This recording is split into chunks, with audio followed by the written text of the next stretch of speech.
Hello you 2000อ๋อ2000 2000เอาค่ะ yes เอาค่ะ yes ถ้าวันนี้นะเรื่องของเซ็กเวิร์กเกอร์ถูกกฎหมายเนี่ยลูกค้าสามารถฟ้องผู้ให้บริการได้นะเธอไม่ถึงมันมีอยู่คืนหนึ่งที่ผู้ชายนอนอยู่ตรงกลางแล้วฉันนอนฟากหนึ่งแล้วเมียเขานอนอีกฟากหนึ่งอ่ะตั้งอย่างนี้ใช่ไหมแล้วก็ตั้งอย่างนี้แล้วกูก็กะเอาว่าออกกูเข้าไปอีกเท่านี้ฉันเข้าได้เพราะอะไรคะฉันต่อลำไส้ค่ะฉันต่อลำไส้ค่ะ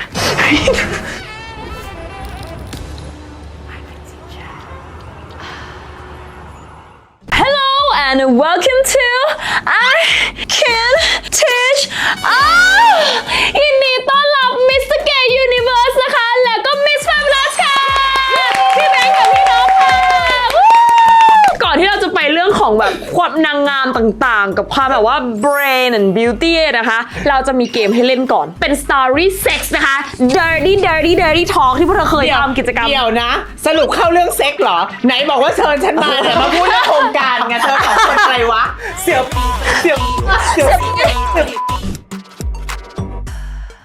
คนนี้คือใครหนึ่งในนี้ถูกต่างชาติเปิดซิงในซาวน่า ถ้ามองแค่โจทย์อะเธอรู้เลยซาวน่าเธอผู้เห็นในรายการเธอดูแรดมากมันต้องเป็นเธอ จริงก็คือไม่เถียงเลยตอนมัธยมตอน ไม่แล้วเธอเข้าซาวน่าได้ยังไง เขาได้ยังไง แม่ อะ เป็นซาวน่าที่สมัยก่อนมันคือฟิตเนสอะฟิตเนสแล้วเป็นซาวน่าฟิตเนสไม่ได้เป็นซาวน่าเล่นกุ้งแบบนี้ทุกวัน ซึ่งมันแรงกว่าเดิมนะ แรงกว่าเดิมปะ แรงกว่าเดิม สาธารณะปะเธอ อันนี้ ไม่ คือ สาธารณะเพราะว่ามันฟิตเนสกันใช่ไหม แล้วเขาก็เป็นฝรั่งตอนนั้นยังไม่เก่งอังกฤษเขาเป็นฝรั่งเขาเอามือจับแบบนี้นี่ก็ยังไงดีวันเด็กอะ จับอะไรก่ จั อบ น ขาก่อนแม่จับขาจับปุ๊บ นั่งอยู่2 คนในซาวน่า 2 คนฝรั่งแบบขยับเข้ามาแบบทำไงดีวะนางบอกว่า Hello you 2000อ๋อ2000 2000เอาค่ะ yes เอาค่ะ yes ออนเซล แล้วก็ไม่สาธารณะเพราะว่าฝรั่ง แล้วเป็น พาขึ้นห้องก็เลยโอเค 2,000 ม ได้เงิน 5 ม.3 แล้วเป็น first time มันเป็นยังไง first time เจ็บมาก คุ้มไหมเราอะ ไม่คุ้ม ไม่แต่พี่นกอยากรู้ว่า ว่า สื่อสารกันยังไงเมื่อกี้บอกว่าภาษาอังกฤษก็ไม่ค่อยได้ รู้ได้ยังไงว่าเขาจะใส่หรือไม่ใส่แต่ยังไงเขาอยากได้ท่าไหนหรือเขาไม่เขารูปเฉย เขา ๆไง จับหนูเป็นตุ๊กตาเลยอ่ะ เธอไปกับเขาโดยที่เธอก็ไม่รู้ว่า2 ไม่รู้ แล้วทำไมแม่รู้ไม่ได้ แม่รู้ใช่ไหม ไม่ได้รัง ฉันเป็นสายวิชาการ ฉันทำงานเรื่องอะไรคะฉันนอกจากฉันทำงานเรื่องเลือดนะบริจาคเลือดแล้วฉันจะต้องดูเรื่องของเซ็กเวิร์กเกอร์ด้วย โอเค เจนเดอร์ด้วยฉันต้องรู้ทุกเรื่องค่ะ ถ้าเกิดวันนี้คุณจะขายตัวราคาเรทเริ่มต้นเท่าไหร่คะ มีอะไรบ้างแยกยังไงบ้าง ต้องดูหน้าด้วย ต้องดูหน้าด้วย ดูหน้าดูอันนี้เขาเรียกว่าหักดีเซิร์ต แต่ว่าเขาขายถูกไปหรือแพงไปคะ ถูกไปสิ เธอทำอะไรบ้างเธอพูดมาหมดเลยทำอะไรบ้าง เอามือชักเขา หนึ่งละ เอาเสร็จปุ๊บ แฮนด์ แฮนด์ แฮนด์จ็อบ ต้องใช้พูดภาษาวิชาการสิคะ เขาใช้ จะมามือชักได้ยังไง แล้วเขาก็จับหนูเป็นตุ๊กตาเลย แล้วเธอ ไม่จับแล้วทำอะไร แล้ว ล่ะ อมเขาจะให้อมด้วยแต่แบบ โบด โบโอเค แล้วได้โบดไหม ไม่ได้โบ อ่ะ โอ โอ เค เค ไม่แล้วบอกว่าเจ็บเจ็บทำอะไร เขาเอาเข้ามา อ่านไม่วิชาการต้องเรียก เข้ามาตรงไหน ลูตูด แอสใหม่เมาใหม่เมา my ass สรุปแล้วเธอใหม่แอสเนี่ยใหม่เมาไหม ไม่เขาเข้ามาก่อนแต่ยังไม่เสร็จโอ้เจ็บโอ้อย่างนี้ก่อน โอเค แล้วก็พ่อ stop no สรุปแล้วลูกค้าไม่เสร็จ ไม่เสร็จ จบ แต่ทวงเงินด้วย ลดราคาไหม ฉันจะบอกว่าถ้าฉันเป็นลูกค้า ฉันไม่จ่าย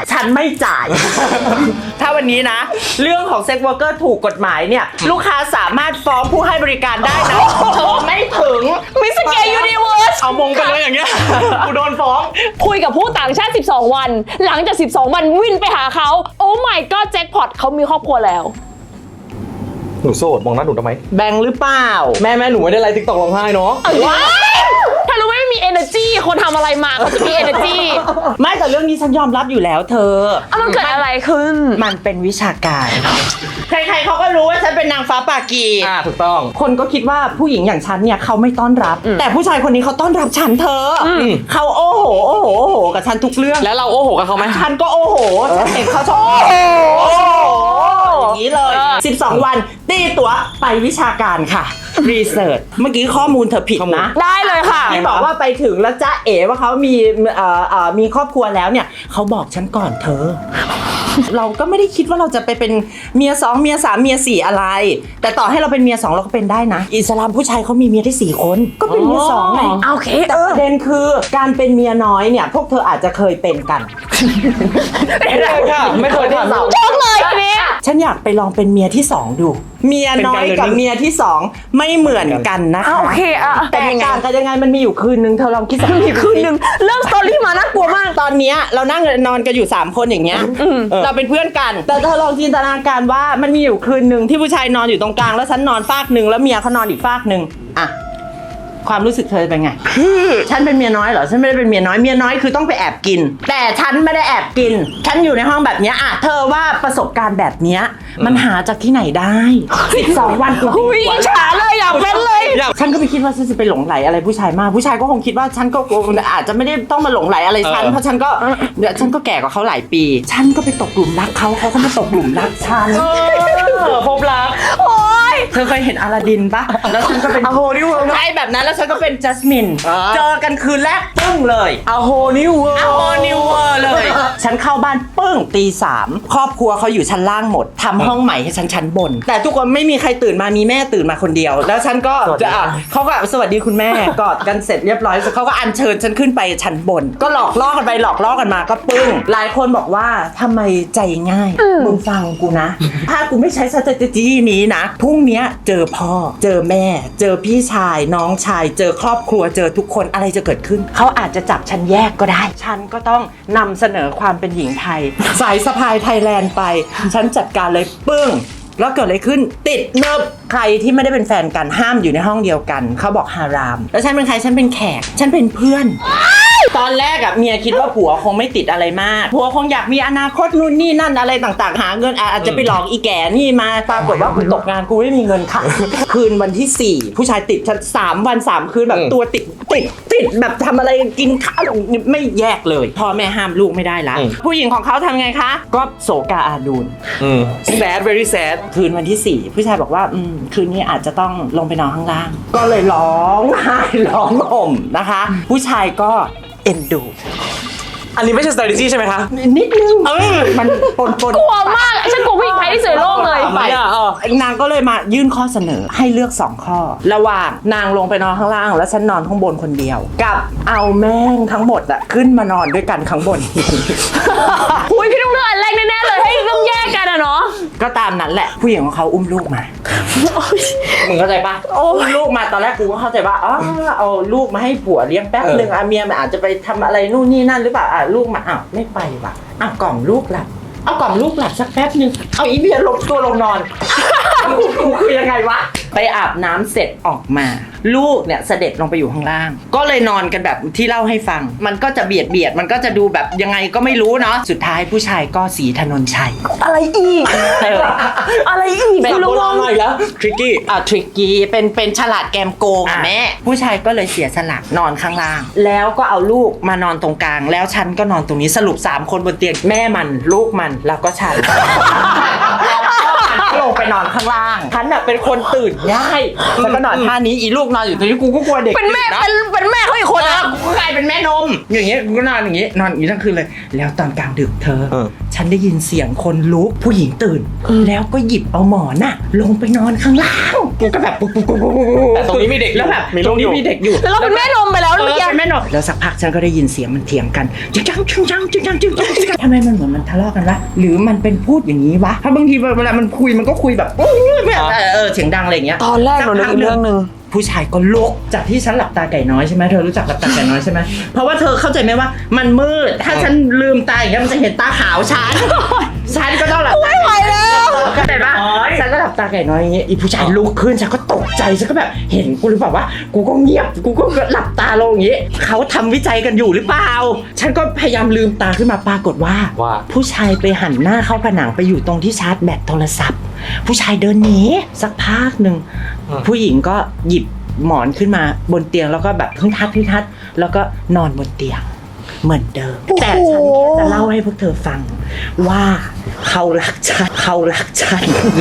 แล้วได้วิจัยกันต่อไหมหลังจากวันนั้นอะอยากรู้ ไงเขาจะบินมาหาด้วย 28 วันเขาอยู่กับฉันตลอดเวลาแล้วนี่เขากำลังจะบินมาหาฉัน กระป๋องแป้งเด็ก เด็ก อะ อะ มีจริงเธอ ตอนแรกปกติคือเราก็อย่างน้อยๆก็สักครึ่งหนึ่งค่อนหนึ่งเราก็กินได้ใช่ไหมงูน่ะ แต่เนี่ยได้แค่หัวโอ้โหมันทางไหนวะทำเราจะโดนฟันยังไงแล้วมันคือนึกออกป่ะมันก็ได้แค่หัวน่ะวันแรก แต่ได้แค่หัวก็พยายาม แต่วันนี้ แต่วันเนี้ยคือก็ได้แล้ว ก็ได้อยู่ก็มัก อย่าบอกนะว่านิมิตคือร้องไห้นะ ไม่ถึงขนาดนั้นเธอ8 คอยังดีอยู่ใช่ไหมสุขภาพคอ ตั้งอย่างนี้ใช่ไหมเราก็ตั้งอย่างนี้แล้วกูก็กะเอาว่ากูเข้าไปอีกเท่านี้น่าจะประมาณเนี้ย มันคือพระเจ้าเลย แต่เธอฉันเข้าได้ อ่ะ เพราะอะไรคะ ฉันต่อลำไส้ค่ะ ฉันต่อลำไส้ค่ะ ฉันไม่ใช่กีฉันไม่ใช่กีรุ่นดึกดำบรรพ์ฉันไปตัดลำไส้โคลอนลำไส้ใหญ่ ฉันมาอีก3ท่อนละ3 นิ้ว รวมกับอันเดิมเข้าไปอีกนิ้วนึงเธออย่างน้อยๆฉันลึก10 นิ้ว8ก็มาเลยค่ะ9กูก็ยังบ่ยั่นเลยเธอเข้าใจปะ อันนี้เขาเรียกว่า ฮะ เดสตินีนะเนี่ย กูยอมแพ้แล้วกัดบทตัวนี้นะคะฝากไลค์ subscribe นะคะ เจอกันอีพีหน้า คนนี้โดนนายแบบ 9 คนรุม 1 แก่แน่นอน ไม่ใช่แม่หรอกเขาต่อลำไส้มานะ ให้นายแบบ 9 คนพร้อมกันให้มันโยงก็ยังเข้าของแม่ได้ เธอชมฉันขนาดนี้เลยดิชา หรือว่าเธอเป็นแบบรักแต่คนที่ชอบกินหมูกินมวลมูมามอ่ะน่าจะเป็นสายนี้มากกว่า โอ้ จริงหรือเปล่า จริง ฉันเอง 9 คนกับนายแบบ ไม่ได้เป็นอย่างที่เธอบอก ฉันน่ะเป็นรักมีแฟนแต่แฟนเจ้าชู้มากตอนนั้น เราไม่ชอบให้คนโกหกและรับหลัง ก็พูดตรงๆเลย อยู่เจ้าชู้ใช่ไหมโอเคงั้นอยู่อยากได้ใคร เราจัดให้ แต่ขอให้มีอะไรต่อหน้า มันจะรู้สึกโง่นึกออกปะแล้วถ้าเกิดมาหมู่รวมกัน ใครเป็นคนหา ฉันเปิดแคตตาล็อกเลย พี่แบงค์พันธุ์ แบ่งพันเองแล้วพอเสร็จแล้วไม่เอานายแบบไม่เอาผัว เอากู ฉัน2 คนเข้ามาพร้อมกัน ก็คือคนหนึงนอนอยู่ข้างล่าง ใช่ไหม นอน และฉันอยู่ท่านี้ ฉันอยู่อย่างงี้ไอ้คนหนึงสอดจากข้างหลังมา แล้ว เราดูก็เป็นแบบ แล้วแฟนเธออยู่ข้างล่าง ใช่ พี่อยากทำวิจัยเรื่องนี้บ้าง พอมันฟินอะเนาะแล้วเรารู้สึกว่าเราปกป้องแฟนอะเราได้โปรเทคเขา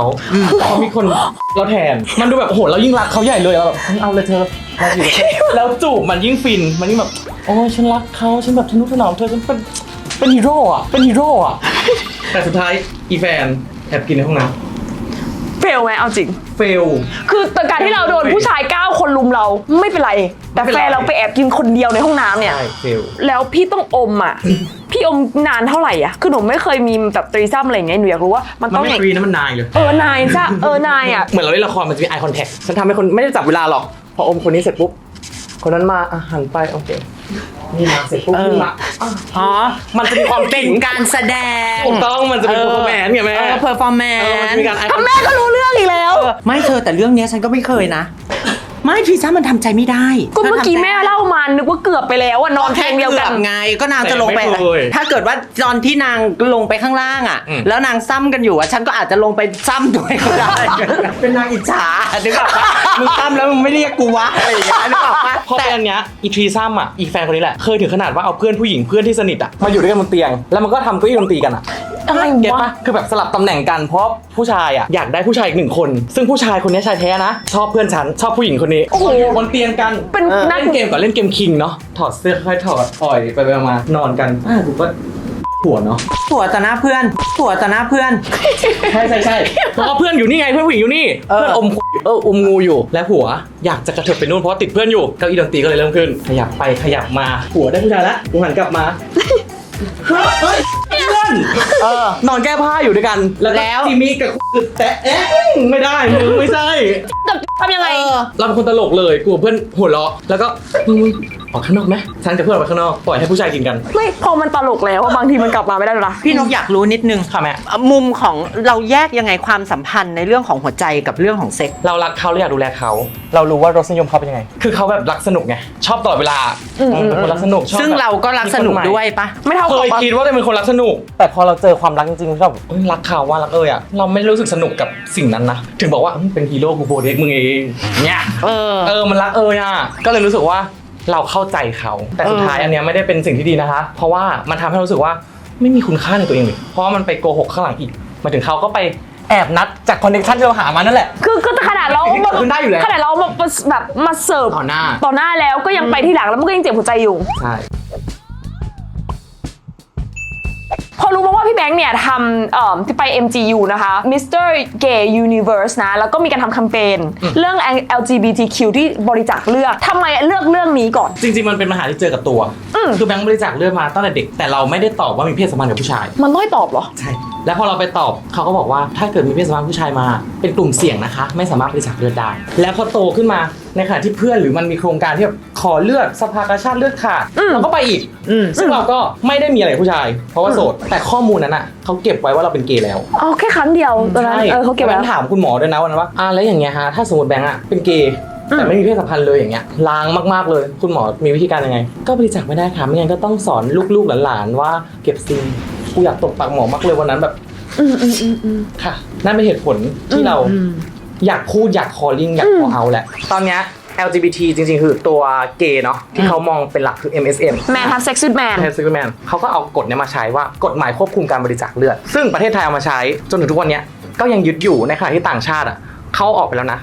เขามี FDA solution ที่ใช้การตรวจเลือดเพราะเขาเลือกจากสุขภาพทางเพศคุณก็ดูจากพฤติกรรมทางเพศไม่ใช่เพศสภาพไม่ใช่อัตลักษณ์ทางเพศที่คุณเป็นถ้ามีกินเพปออนเพปอันเนี้ยก็ถือว่าเลือดคุณอ่ะมีสิทธิ์ที่สะอาดแต่ต้องงดเพปและเพปก่อนแล้วก็จะเอาไปตรวจเลือดมาใช้ร่วมกันประกอบกัน คือไปกรองกันที่ประตูหน้า ใช่ ซึ่งเป็นการกรองไม่ถูกด้วย กล่องประตูหน้าคืออะไรคะ คือหมายถึงว่าพอติ๊กว่าเป็นเกย์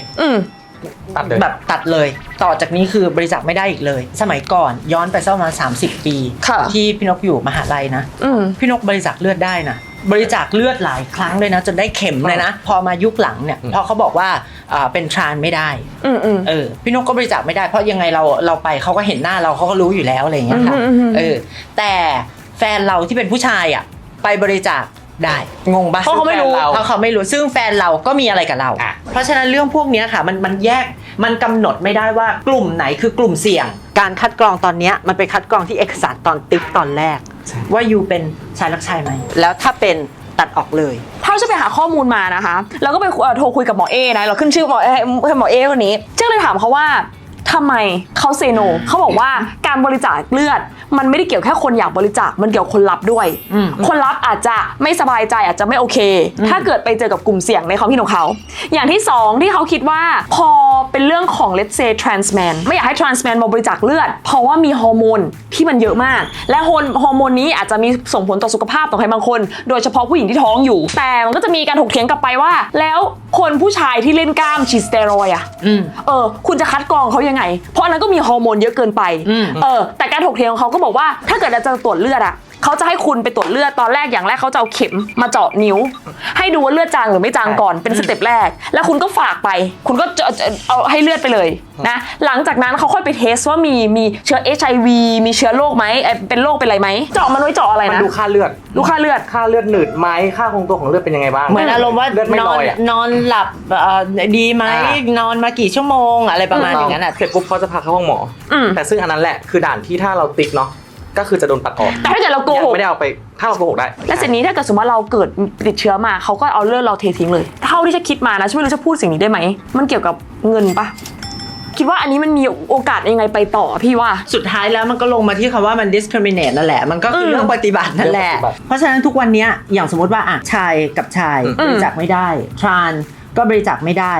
แต่อะไรที่ทำให้คนคิดว่าเลือดที่รับวันนี้มันปลอดภัยเหรอคุณเอาตรรกะอะไรคิดว่าเลือดในวันนี้ที่รับจากชายทั่วไปหญิงทั่วไปมันปลอดภัยเหรอการเลือกปฏิบัติกับการที่แยกเอากลุ่มคนที่เป็นชายกับชายไม่ให้เขาได้ปฏิบัติสิ่งนี้โดยการตีตราเขาไปสติ๊กมาไทส์เขาว่าเลือดเขาไม่ปลอดภัยอันเนี้ยคือไม่โอเคอิชชูของมันพี่นกว่าสิ่งที่พวกเราทำนี่แหละ educate ไม่ว่าจะเราพูดวันนี้อาจจะไม่ได้เปลี่ยนพรุ่งนี้ก็ได้แต่มันแค่แบบไปเข้าให้คนมันจะไปเรื่อยๆแต่ประเด็นสิ่งที่สังคมมันได้มาก็คือนี่ไง รายการติช่ามานั่งพูดเรื่องเนี้ยมันสร้างมันมีคนมาถกเถียงกันแล้วก็มันมีสื่ออีกหลายสื่อที่เขาเอาไปถกเถียงกันแล้วคนที่ได้ประโยชน์คนที่เขารับสารมากขึ้นอ่ะมันก็คือสังคมพี่นกไม่ได้บอกว่าอันที่เราคิดอ่ะมันถูกที่สุดหรือมันมีทางแก้ที่มันใช่แล้วมันถูกแล้วอะไรแล้วแต่เมื่อเรามีข้อมูลมากขึ้นอ่ะเราจะรู้ว่าเวลาเข้าไปนั่งคุยกันอีกรอบนึงอ่ะมันจะถูกขมวดว่า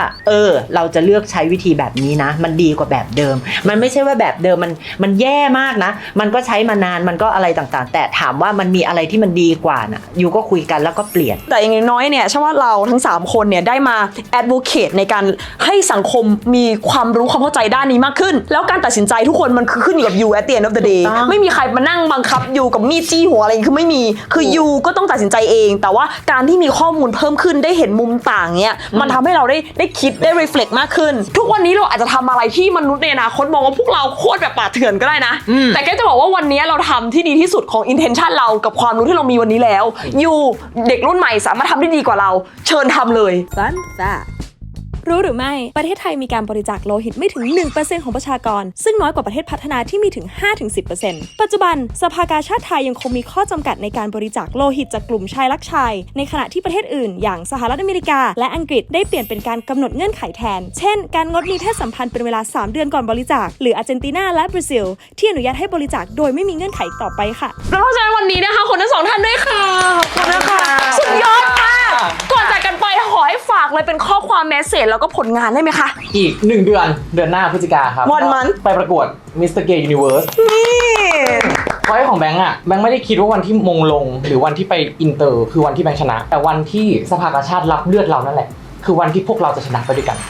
เพราะฉะนั้นตอนนี้แบงค์ภูมิใจแล้วที่จะได้ไปพูดเรื่องนี้ที่เวทีโลก You go แล้วอยู่ต้องพูดด้วยความภาคภูมิใจ I know you can do itส่วนพี่นกฝากติดตามนะคะเรียกว่าซีรีส์เหรอเรียกว่า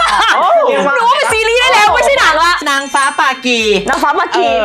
ากีฝากติดตามด้วยนะคะแล้วก็มันมีเรื่องของงานวิจัยจริงๆนะที่พี่นกเอามาเล่าอะค่ะมันเป็นเรื่องที่ไม่ได้เป็นประสบการณ์ทั่วไปที่ใครจะสามารถเข้าไปสัมผัสได้เราแค่มองให้มันเห็นแล้วมองเห็นข้อมูลค่ะเราแค่ collecting ข้อมูลแล้วก็นำมาประกอบ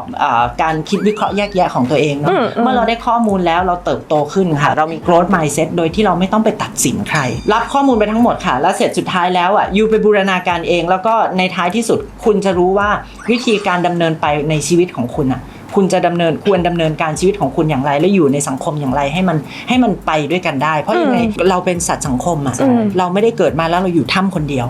ยังไงเราต้องอยู่ร่วมกันกับทุกๆคนฝากดูซีรีส์นางฟ้าปากีไปที่ไหนคะก็จริงๆแล้วช่องทางของพี่นกทุกช่องทางไม่ว่าบ้า